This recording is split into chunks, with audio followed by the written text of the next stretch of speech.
Welcome, fight fans, to episode 96 of the Hooks End MMA podcast. We got a big UFC coming from down under this weekend. It's UFC 293, Izzy versus Strickland. And we're going to be breaking down this week's best bets to try to get ahead of that book so we can meet you at that cashier tomorrow evening. It's an early card, guys, 6:30 start.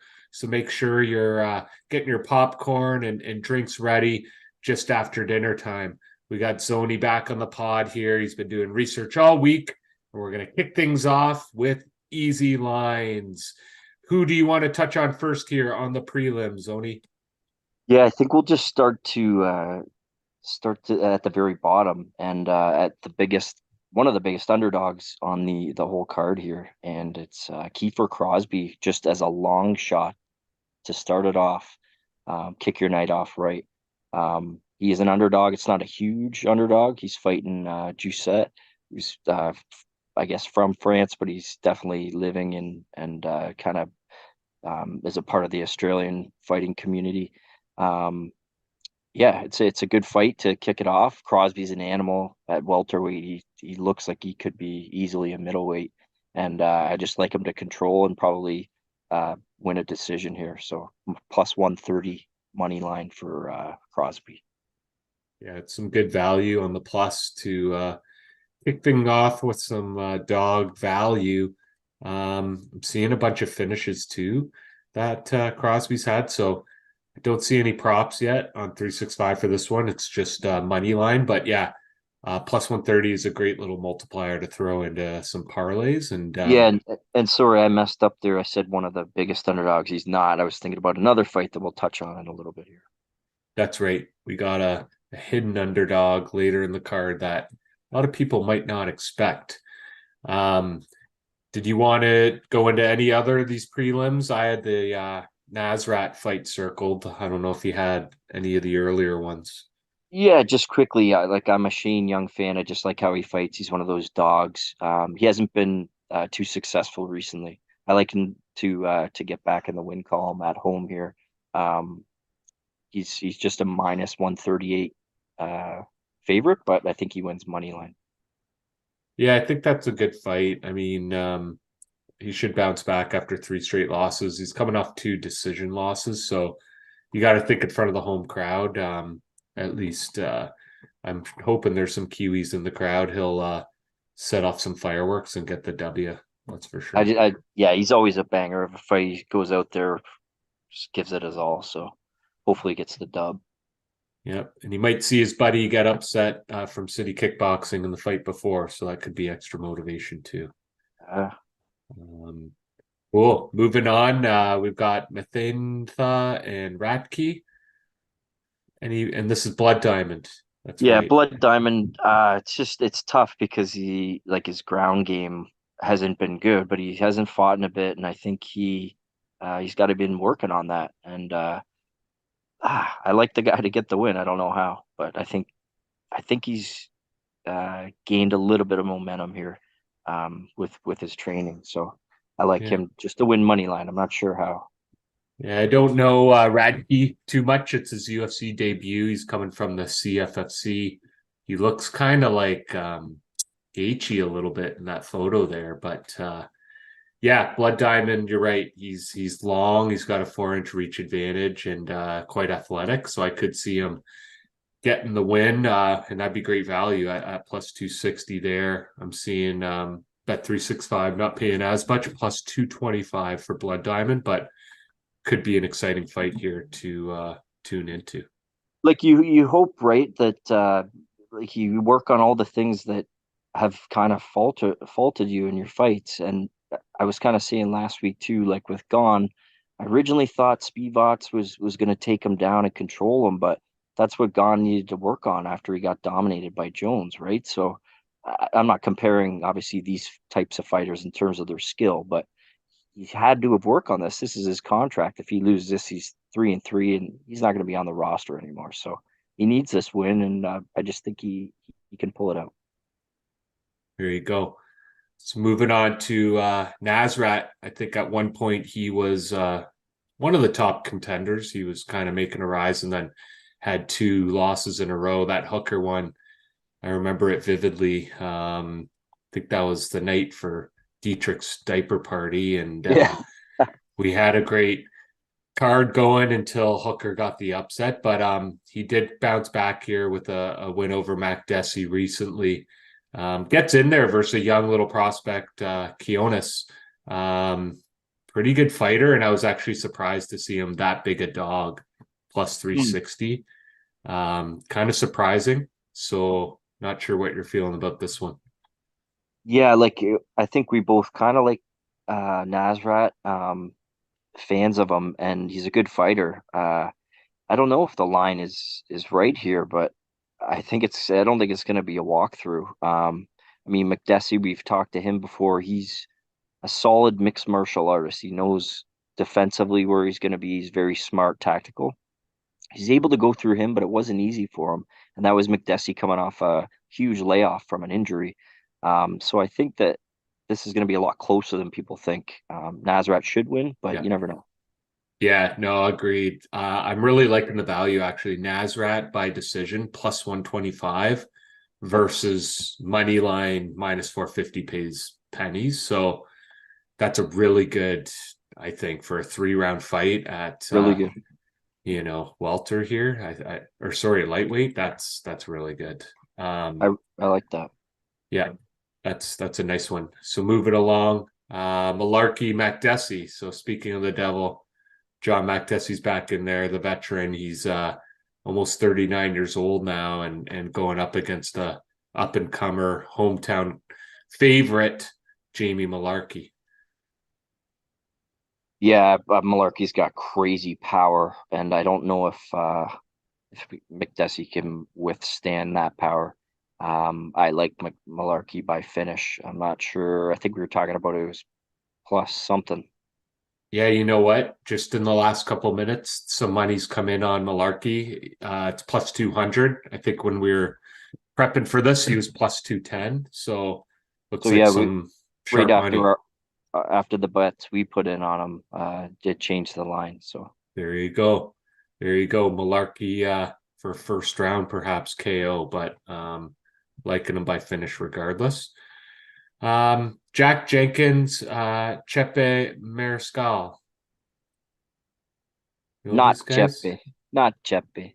I like Jack Jenkins at home here. Yeah, He's yeah, a solid fighter. He's very well rounded, and he trains with some of the best. So I like him to win. Not sure how. Might just be a money line, but I like the dub.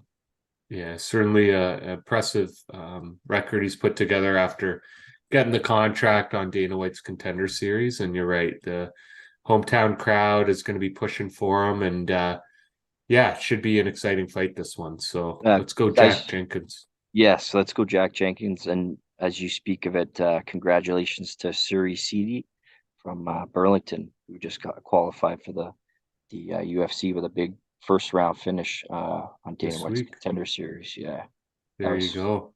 that was great. One of my favorite, I guess, down under fighters, the Kiwi, Carlos Ulberg. This guy is a beast facing off against Da'an Young, who's coming off 2 straight losses. Really feeling that Ulberg puts him away here and, starts to ascend the light heavyweight ranks. Do you agree? Agree. And three straight losses coming up here for Jung and a release. That's my prediction. Yep. So looking at the odds, not that great, guys, to be honest. The money line's minus 275 for Alberg, but I am gonna go finish minus 140, throwing that in a parlay with some other favorites just to get a little more high confidence parlay going.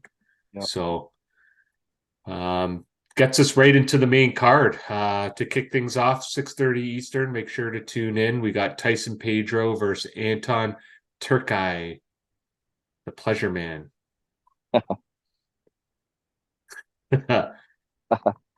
How do you like this one going down? Oh, I like Turcali to go down. He's gonna go down under. I like Yeah. Tyson Pedro to use those hands and knock him out cold. So we did see some of our fans here on Bet365. There's a double chance boosted. You got Pedro by either KO or decision, paying plus 230, which to me is great value, seeing he's minus on money line. And by regular finish, he's only plus 145. So to get it for plus 230 seems like a no brainer because you're hedging if it does go all 3 rounds and he wins on Exactly. points. So Exactly. I don't know the math behind that, why that's that way. What we do suspect is there are some folks taking Pedro by submission. He does have some earlier wins by rear naked or guillotine. And so I think that's not really going to be a high probability, and getting 3.3 to 1 odds is a bit of a steal. So jump on that one before it slips any lower. Yeah, they might take it off the board if you don't hop in. Might turn to OTB if Yeah, you don't hurry up. yeah. Um, Voided. Now we got a rematch here. Not sure if you guys saw the first match. Lane actually poked Hoffa pretty bad, and they had to do a no contest, unintentional draw. So this one is, starting from scratch. Two big boys getting in there. Looks like they're pretty similar. I mean, Lane does have the size advantage, a little bit taller, a little bit of reach, but I think Tafa makes up for it in just pure weight and mass and thickness. So who are you feeling here? Yeah, I also feel Tafa, and I also believe in good karma, and his brother won in the last couple weeks here with a beautiful KO too, or TKO. So he's going back home here, and he can show up for his brother, and but I just feel like that's gonna happen. Yep. Yep. I agree unanimously there. And I think that the finish is in play minus 155. Don't really see in this one get to the cards, to be honest. So that one might be my play here. But I am also eyeing this boost of KO in the second round plus 500, 6 to 1 odds. Seems pretty juicy. Might Didn't see be worth that, but you opened my eyes with that one. could be a little half unit sprinkle and have a fun night, as Zebos likes to say. Um, Moving along, we've got Manuel Cap versus Felipe Dos Santos making his UFC debut. Might be a bit of a surprise pick for our fans, wouldn't you say? I would say, and my earlier mistake, this is one of the biggest underdogs on the card, other than Strickland.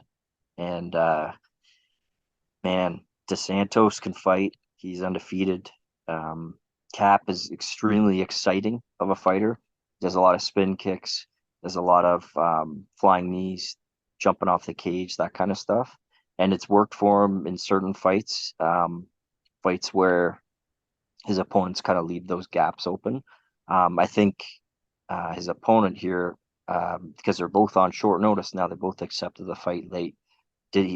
Cap didn't know he was fighting a guy like this, so it's equally as challenging. I think this guy's going to pull off the W. I really do. He's great on the ground. He's got a bunch of subs, and I know he's controlled some opponents in the past. So not saying Cap is any slouch on the ground, but it's definitely not a strong suit. So I like this upset here. I really do. Plus 350 is great value. We're also looking at that DeSantos to win on points plus 600. Oh, Oh my that's God. unbelievable. A split Like decision, an ugly kind of fight, an up and down, a grinding up against the cage, in wrestling kind of. flyweight, like I don't get these odds, guys. Like flyweights is of any weight class, the one's going to be going to the points just because they can take the most damage and they don't The have as power. devastating shots. Yeah. Yeah. Um, and so I'm not taking Cap by any stretch of the mind. I'm not going too heavy on Dos Santos. I think this one is a bit of a toss up. I don't agree with the starting odds. I think it is much closer to your point. What I do like, what I am confident in is the over.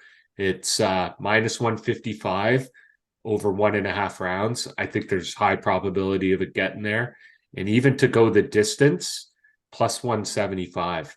I could see Cap winning a really close, 29-28 split or maybe unanimous. And I think that's great kind of hedging in case of whatever outcome happens. So I'm really liking the over there, guys. But let's head on to the, I guess it would be co-main event of the evening, which is Tai Tuivasa and Alexander Volkov.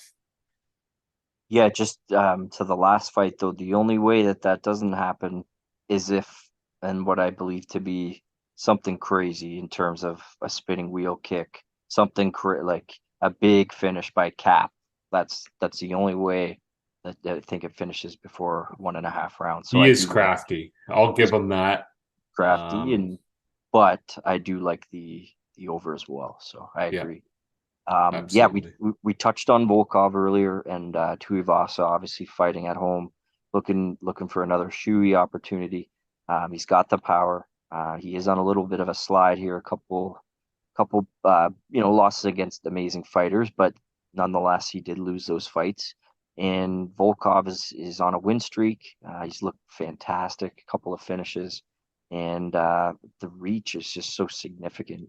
We talked about possibly a decision in this fight for Volkov, outclassing, out IQing, and that's what I believe to be the factor here is probably a win for Volkov, money line or by decision. Yes. Yeah, I like Volkov's IQ. I like his reach. I like his height advantage. There's a lot going for him here. We often talk about strength of schedule. I think he has that edge too. I know Tuivasa's fought some pretty good guys there as well. But when you look at the last five, close decision loss to Gane for Volkov. Actually a close win over Tibura, but he did dominate that fight. Tough loss versus Aspinall, who is arguably one of the better prospects in heavyweight, and then 2 straight wins, both finishes over Rosenstruik and Romanov. So, yeah, I think Volkov is peaking here. I think he could get that title shot, and there is that boost. Plus 350 over 2.5 rounds. Volkov 3-way. That one seems like great value to me, guys. I really like that. Or even you could just look at straight decision plus 375. But, if he finishes them in the last few minutes, you can still win there, sacrificing 25 cents on the dollar. So I like that. So yeah, heading into the main event, we've got a couple minutes left here to break this one down. Again, this is Izzy versus Sean Strickland, the middleweight challenger versus champion. Who are you liking? I have Izzy by finish. I am going to go with round. I'm fighting between round 2 and round 3, but I'm going to go with round 2. Izzy in round 2 by strikes. So if that does happen, there's a boost. Izzy to win under 2.5 rounds plus 250 seems pretty good. Or you can just go straight round betting plus 600, which obviously is more juicy, but the other one covers you for first round KO. I don't know, man. I could see Strickland being pretty defensive, pretty conservative the first round. So you're right. I think they're both emotional fighters. I think they're both going to be chirping at each other in the octagon. Agreed. First round could be a bit slower than what we might expect, but it could really accelerate really, really quickly. So I'm liking that that second round one. A new prop, I don't know if our listeners have seen it, is the fighter strikes landed. I've been taking that one last few weeks. I kind of find that an interesting one. I've seen it too, but I haven't taken it yet. Yeah, I'm even thinking here maybe Izzy like over 100 sig strikes. I think there's a good chance of it. Yeah, maybe going to third, fourth round and him easily getting to 100. What's that? It's minus 130. Like it's pretty good. And then if you look at over 125 strikes, you're looking at plus 205, 3-1 odds, which to me, 125 strikes isn't that nuts for a 5-round fight for Nope. strikers who we know Are going to aren't going stand to up. be grappling. Yeah. So, hey, they could be doing these little jabs, little, low kicks, which all count as strikes. And we talk about Strickland being kind of dumb. Like, he's so dumb yep. that when he's in interviews, he actually is telling people what he's going to do. And sometimes fighters say that, but they're just mind fucking. He's not mind fucking. He actually No, says it. So he everyone sticks knows his his chin out. strategy. Yeah. He's got his head bobbed out like Pierre just crushed him. And yeah, I think Izzy doesn't have the same power as Pierre, but he does have the footwork. He has the feints. He has the head movement. And I really feel he's the more technical and speedy fighter, even though Strickland is one of the best strikers in middleweight. So Really good. And he'll like go to the end. You gotta, like, Pereira landed just fucking unbelievable shot, right? Like, one punch, he's not really a, like, you gotta beat him up way beyond you could ever imagine before he's gonna sit down, right? You gotta one punch him almost, or land like 3, 4 in a row right to the right spots. He's tough. You know what I mean? agreed. And I did misspeak. So the odds I quoted were just regular strikes, anything. There's another box for SIG strikes. Over 100 is plus 175. Over 125 is plus 400. That's wild value for Izzy. Wow. And then they have straight over unders on strikes. So you can go, yeah, the over unders 102.5 for Izzy and Strickland 77.5. I think both could get over personally. Wow, yeah. But there is the case of a flash knockout. There is a case of them chirping and going over aggressive and someone falls and just gets finished by stoppage. So be aware. These props are now out there and you could find some hidden value on some of these overs. But I think, yeah, you know what? I think as a fan, I love striking. I love stand-up battles, and this fight certainly offers that potential. So I don't see Strickland winning, but I do see this being an exciting bout to end the card. Yep, I agree. Well said. Beautiful. Well, thanks everyone for tuning in. This is episode 96. One last thing. Yeah, sorry, go ahead, one Tony. last thing. I got to shout him out. Yeah. A former gentleman we talked to, Tim Shady Smith. Yeah. Former addict. He was on intervention. Worked his way back. He actually works at the facility where he became clean. He fights tonight on Unified in Canada here. And he actually has I think a 2-fight win streak, and he's fighting a guy who was knocking on the door to the UFC who's 11-2. Tom O'Connor. He's also Canadian. And that's a big fight for him. He's 40 years old and he's worked really hard, right? So I can't wait to check that out later tonight. Yep. So pull that up. You're right. Two fight win streak. And this one, Unified MMA 52, coming from, does it even say? Unified usually BMO Center in Calgary. Oh, there you Calgary. go. Yep. Yeah, check O'Connor. Like, he's on he only has one loss in like his last like 10 fights or something. He's really good. Yeah, looks pretty solid. A lot of green there, which is a good sign for a young prospect. So yeah, nice shout out for the Hooks and alum. Got to give those guys love and wishing them the best, and hopefully he gets his 3rd win in a row. It'd be awesome. Shows where you can come from, right? Like the barrel, the very bottom of the barrel. It's inspiring to say the least, and should give everyone that extra bit of motivation to get through day-to-day challenges. So yes, sir. Thanks everyone for tuning in. This is episode 96, Hooks and MMA. We'll catch you for 97 on the road to 100. Good luck this weekend. See you at the cashier.